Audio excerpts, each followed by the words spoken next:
அபிரகாம், கேரளாவின் வயநாடு மாவட்டத்தில் நேற்று நள்ளிரவு 1 மணி முதல் இன்று அதிகாலை 4 மணி வரை அடுத்தடுத்து வயநாடு மாவட்டத்தில் நிலச்சரிவு ஏற்பட்டதால் சூரல்மலை மற்றும் முண்டகை ஆகிய பகுதிகளில் சாலைகள், வீடுகள், பாலங்கள் ஒட்டுமொத்தமாக அடித்துச் செல்லப்பட்டு விட்டன. இதில் 3 கிராமங்கள் மண்ணில் புதைந்ததாகவும் 200க்கும் மேற்பட்ட வீடுகளை காணவில்லை என்றும் அங்கிருந்து வரும் முதல்கட்ட தகவல்கள் தெரிவிக்கப்படுகின்றன. இதையடுத்து தேசிய பேரிடர் மீட்புப் படை, தீயணைப்பு படை, காவல்துறையினர், வருவாய்த்துறையினர் மற்றும் பெங்களூர், கோவை, சூலூர் மற்றும் கண்ணூர் உள்ளிட்ட இடங்களிலிருந்து தேசிய பேரிடர் மீட்பு படையினர் ஹெலிகாப்டரில் ட்ரோன்கள் மற்றும் மோப்ப நாய்கள் மூலமாக வயநாட்டில் இறங்கி இருக்கிறார்கள்.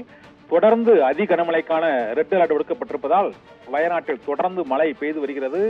மழை வெள்ள நீர் அங்கு உள்ள முக்கிய கிராமங்களில் பெருக்கெடுத்து ஓடுகிறது. வயநாடு மாவட்டத்தில் முதலில் இன்று அதிகாலை 1 மணி அளவில் நிலச்சரிவு ஏற்பட்ட முண்டகை கிராமத்தில் மற்றும் 100க்கும் மேற்பட்ட வீடுகள் அடித்துச் செல்லப்பட்டதாகவும் அதில் இருந்த 500க்கும் மேற்பட்டோர் அங்கிருந்து தப்பி உயரமான பகுதிகளுக்கு சென்றதாகவும், தூங்கிக் கொண்டிருக்கும் போது ஏற்பட்ட நிலச்சரிவால் பலர் அந்த மழை வெள்ளத்தில் வீடுகளோடு அடித்துச் செல்லப்பட்டிருக்கலாம் என்றும் அஞ்சப்படுகிறது. இதுவரை 50க்கும் மேற்பட்டோரின் உடல்கள் மீட்கப்பட்டிருக்கின்றன. 3 குழந்தைகள் உள்ளிட்ட 50க்கும் மேற்பட்டோரின் உடல்கள் மீட்கப்பட்டிருக்கின்றன. 200க்கும் மேற்பட்ட வீடுகள் மண்ணில் நிலச்சரிவில் புதைந்திருக்கிறது, வெள்ள நீரில் அடித்துச் செல்லப்பட்டிருக்கிறது என்று முண்டகை மற்றும் சூரல்மலை ஆகிய 2 கிராமங்களில் இருந்து வரும் தகவல்கள் தெரிவிக்கின்றன. இது தவிர வைத்திரி மற்றும் வெள்ளேரி மலை, மேப்பாடி ஆகிய 3 கிராமங்களிலும் மழை வெள்ள நீரால் மற்றும் அடுத்தடுத்து ஏற்பட்ட நிலச்சரிவுகளால் அந்த ஊர்கள் துண்டிக்கப்பட்டுள்ளன. அந்த பகுதிகளுக்கு ஹெலிகாப்டர்கள்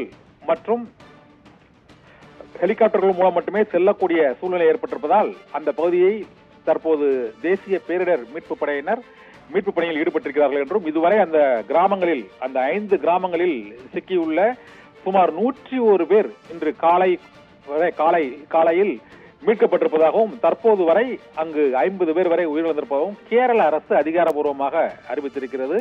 அண்டை மாநிலங்களில் உள்ள ராணுவ மீட்பு படையினர் மற்றும் பொறியியல் நிபுணர் குழுவினர் மோப்ப நாய்கள் புதைந்த வீடுகளுக்குள் யாரும் சிக்கியிருக்க கூடும் என்பதால் அவர்களை கண்டறிவதற்கான மோப்ப நாய்கள், மேலும் ராணுவ வீரர்கள் செல்ல முடியாத இடங்களில் ட்ரோன்கள் மூலமாக யாராவது மரங்கள் மற்றும் வீடுகளில் சிக்கி இருக்கிறார்களா, வெள்ள நீரில் கடந்து அவர்கள் வர முடியாத சூழ்நிலை ஏற்பட்டிருக்கிறதா என்று அந்த 5 கிராமங்களுக்குள்ளும் தேசிய பேரிடர் மீட்பு படையினர், ராணுவத்தினர் மற்றும் தீயணைப்பு படை வீரர்கள், காவல்துறையினர், வருவாய்த்துறையினர் உதவியுடன் அந்த இடங்களை கண்டறிந்து மீட்பு பணி போர்க்கால அடிப்படையில் மேற்கொள்ளப்பட்டு வருகிறது.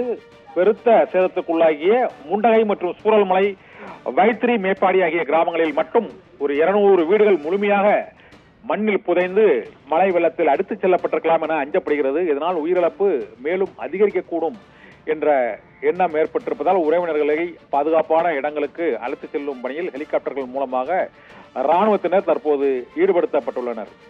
அப்ரகாம்.